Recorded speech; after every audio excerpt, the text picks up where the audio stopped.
Ang programang ito ay hatid sa inyo ng Air 21. Sagot ko, padala mo.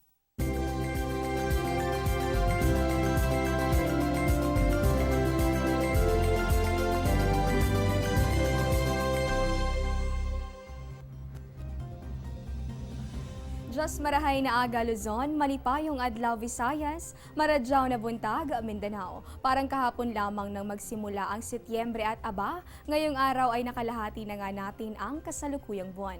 Sa mga estudyante o empleyado naghahanap na ng part-time job para may panggastos sa Pasko o kaya naman kung pumipili ka na ng mapupwestuhan para sa pinaplanong Christmas Bazaar, mahalagang kasama sa mga isasaalang-alang mo ang lagay ng panahon. Kaya naman tutok lang dito sa amin at sagot na po namin ang weather updates. Ito po ang Panahon TV na mula Lunes hanggang Linggo, naghahatid sa inyo ng kumpletong ulat panahon. Sa bayan din kaming napapanood online. Yan po ay sa pamamagitan ng www.ptv.ph.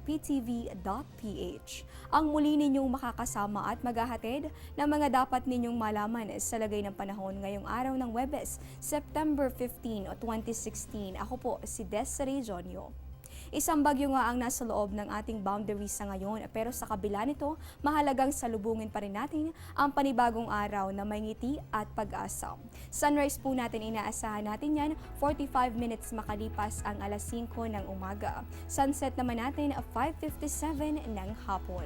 At sa punto pong ito, makakapanayam na natin ng live. Wala pong iba kundi si Pag-asa Weather Forecaster Meno Mendoza. Una pong katanungan natin, Mr. Meno, ano na po bang update sa bagyong Hiner na mayroon po bang nakataas na babala ng bagyo sa ngayon?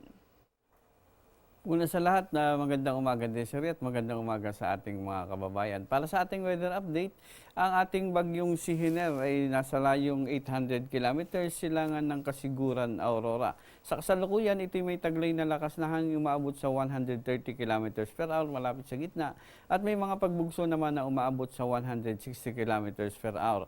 Patuloy itong kumikilos sa direksyong kanluran, hilagang kanluran sa bilis na 22 kilometro kada oras. At ang bagyong ito ay hindi natin inaasahang tatama saan mang panig ng ating bansa.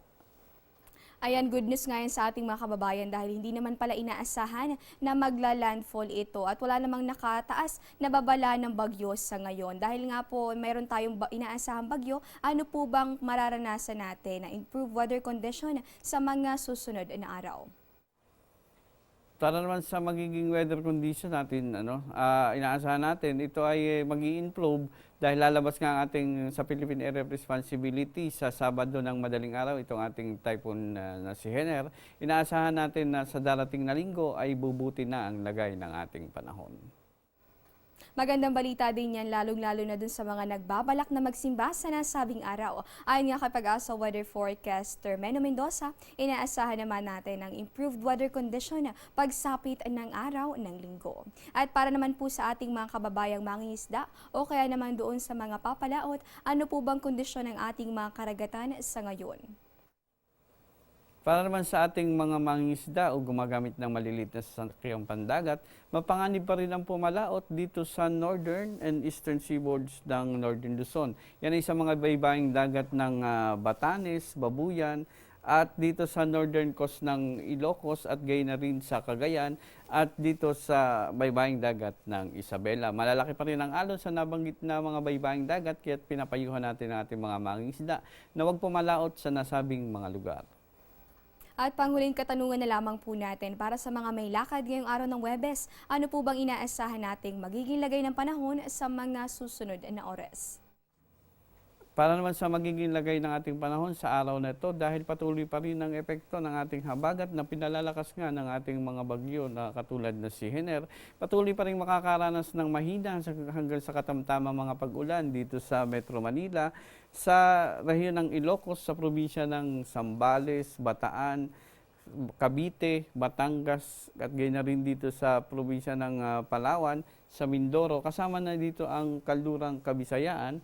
Yan ay makakaranas nga ng mahina hanggang sa katamtamang mga pag-ulan. Sa nalalabing bahagi ng ating bansa, asahan pa rin ang maaliwalas na panahon, subalit asahan pa rin ang posibilidad ng pagkakaroon naman ng mga pulupulong pag-ulan o pagkidlat, pagkulog.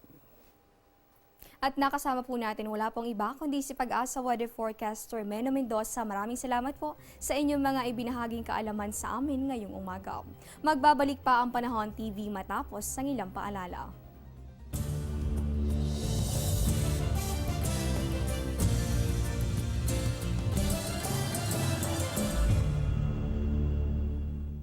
Get timely and reliable Philippine weather information anytime, anywhere through the Panahon TV mobile app, a multifunctional mobile app that brings you weather updates sourced directly from Pag-asa. The app provides a complete 3-day weather forecast at your location.